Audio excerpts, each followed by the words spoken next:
नमस्कार, आप देख रहे हैं लाइव न्यूज नई सोच और मैं हूं आपके साथ शालिनी।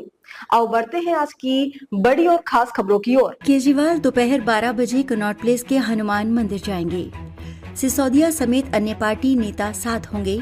कल दिल्ली शराब नीति केस में बरी हुए। दिल्ली के पूर्व सीएम और आप नेता अरविंद केजरीवाल आज दोपहर करीब 12 बजे कनॉट प्लेस पहुंचेंगे। वो यहां हनुमान मंदिर में दर्शन करेंगे। उनके साथ मनीष सिसोदिया, आप सांसद संजय सिंह समेत अन्य नेता भी होंगे। एक दिन पहले ही दिल्ली शराब नीति से जुड़े सीबीआई मामले में केजरीवाल, सिसोदिया समेत 23 लोगों को दिल्ली की राउज एवेन्यू कोर्ट में बरी किया। कल शाम केजरीवाल ने आप दफ्तर में प्रेस कॉन्फ्रेंस भी की थी। उन्होंने कहा था कि पीएम मोदी और अमित शाह ने हमारे खिलाफ षड्यंत्र रचा, वो आपको हरा नहीं पाए तो खत्म करने जुट गए। उन्होंने कहा कि मैंने जिंदगी में सिर्फ ईमानदारी कमाई, कोर्ट में ये साबित हो गया। दरअसल दिल्ली शराब नीति केस 2021-22 की आबकारी नीति में घोटाले का नाम है। आरोप है कि केजरीवाल की सरकार के दौरान नई शराब नीति में लाइसेंस देने और मार्जिन तय करने में अनियमितताएं हुई।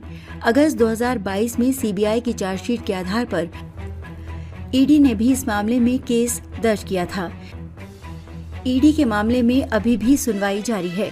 ऐसे में कयास लगाए जा रहे हैं कि सीबीआई मामले में केजरीवाल समेत अन्य लोगों के बरी होने के कारण ये सभी ईडी मामले में भी बरी हो सकते हैं, क्योंकि ईडी का मामला अब कमजोर पड़ गया है। राउज एवेन्यू कोर्ट की 4 बड़ी बातें। कोर्ट ने अरविंद केजरीवाल और मनीष सिसोदिया सहित सभी 23 आरोपियों को बरी किया। कहा कि हजारों पन्नों की चार्जशीट में कई खामियां हैं और उसमें लगाए गए आरोप किसी गवाह या बयान से साबित नहीं होते। चार्जशीट में विरोधाभास है जो कथित साजिश की पूरी थ्योरी को कमजोर करते हैं।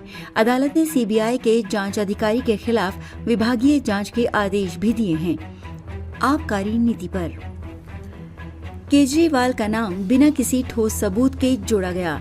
जब मामला किसी संवैधानिक पद पर बैठे किसी व्यक्ति से जुड़ा हो, तब बिना पुख्ता सबूतों के आरोप लगाना कानून के सिद्धांतों के खिलाफ है।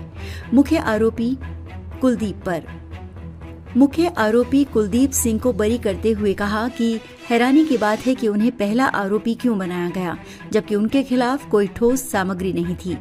मनीष सिसोदिया पर आरोप था कि वो शराब नीति बनाने और लागू करने के जिम्मेदार थे, लेकिन अदालत ने कहा कि उनके शामिल होने का कोई सबूत नहीं मिला और न ही उनके खिलाफ कोई बरामदगी हुई। केजरीवाल बोले, मैंने जिंदगी में सिर्फ इज्जत और ईमानदारी कमाई। शुक्रवार को केजरीवाल ने कहा था कि मैंने जिंदगी में इज्जत और ईमानदारी कमाई है, एक पैसा नहीं कमाया। ये लोग उसी पर चोट करना चाहते थे, इसलिए षड्यंत्र रचा। कोर्ट में आज साफ हुआ, केजरीवाल, सिसोदिया, संजय सिंह और आम आदमी पार्टी कट्टर ईमानदार है। इस षड्यंत्र के कारण मेरे परिवार को बहुत परेशानी हुई। मेरी मां अस्पताल गईं, वो बहुत रोईं। सिसोदिया की पत्नी को गंभीर बीमारी है। मोदी और शाह के षड्यंत्र के कारण दिल्ली के 3 करोड़ लोग खामियाजा भुगत रहे हैं। मेरा चैलेंज है, दिल्ली में आज चुनाव करवा दो। अगर बीजेपी की 10 से ज्यादा सीटें आ जाएं तो मैं राजनीति छोड़ दूंगा। पूर्व सीएम ने कहा कि कई लोग कहते हैं कि जेल से आने के बाद केजरीवाल क्यों चुप हो गया। नेताओं को फर्क नहीं पड़ता क्योंकि उनकी चमड़ी मोटी है, लेकिन मैं कोई नेता नहीं हूँ, मुझे फर्क पड़ता है। मेरे परिवार पर पत्थर उछाले गए, मुझे फर्क पड़ता है। केजरीवाल ने कहा, आज मेरे दिल से बड़ा बोझ उतर गया है। एक समय आपके टॉप 5 नेता जेल में थे, लेकिन कुछ नहीं बिगाड़ सके। अब तो केवल कत्ल कराकर ही केजरीवाल को कंट्रोल कर सकते हैं। बिना कत्ल कराए ये लोग केजरीवाल को संभाल नहीं सकते हैं।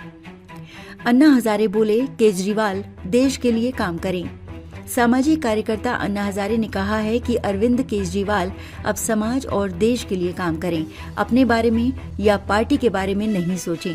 उन्होंने कहा कि हमारा देश न्यायपालिका के बल पर चलता है।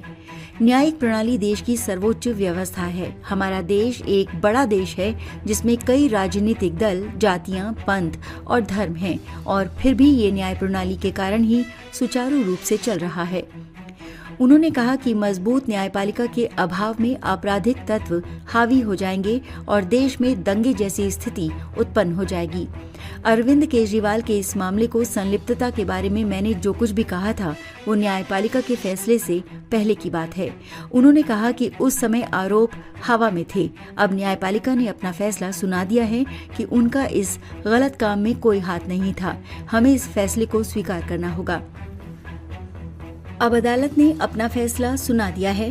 हमारे लोकतंत्र में हमें न्यायपालिका का सम्मान करना चाहिए। ऐसे ही लेटेस्ट अपडेट पाने के लिए हमारे चैनल को लाइक, फॉलो, सब्सक्राइब करें और बेल आइकन दबाना ना भूलें। अगर आप हमें फेसबुक, ट्विटर या इंस्टा के माध्यम से देख रहे हैं तो हमें कमेंट करें। धन्यवाद।